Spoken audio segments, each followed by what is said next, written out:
Hi friends, இனி fish ஃப்ரைக்கு masala எப்படி ready பண்ணுறதுன்னு தான் பார்க்க போகிறோம். 2 கிலோ மீனுக்கு 1.5 பாக்கெட் நான் ஜேபி ஃபிஷ் ஃப்ரை மசாலா எடுத்திருக்கேன். கொஞ்சம் மஞ்சத்தூள் போட்டிருக்கேன், கொஞ்சம் காரத்துக்கு தகுந்தாப்பில் மிளகாத்தூளும் போட்டிருக்கேன், கொஞ்சம் உப்பு ஆட் பண்ணியிருக்கேன்.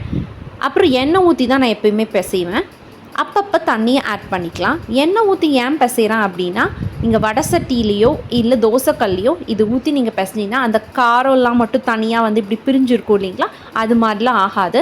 மசாலா நல்லா ஃபிஷ்ஷில் ஒட்டிக்கும். அதுக்காக தான் எப்பயுமே நான் ஃபிஷ்ஷு அன்றைக்கி செய்கிறோன்னா அன்றைக்கே வாங்கி நான் மார்னிங் ப்ரிப்பேர் பண்ண மாட்டேன். இந்த மசாலா ஐட்டம்லாம் இது முன்னத்து நாளே நான் வாங்கி அப்ளை பண்ணி பாக்ஸில் போட்டு ஃப்ரீசரில் வச்சுருவேன். செய்யறதுக்கு ஒரு 3 ஹார்ஸ்க்கு முன்னாடி வெளியே எடுத்து ஒரு பெரிய தட்டில் வெயிலையோ ஃபேனுக்கு அடியிலையோ வச்சுருவேன். அப்போ ஃபிஷ்ஷு நல்லா மசாலாலாம் பிடிச்சிரும்.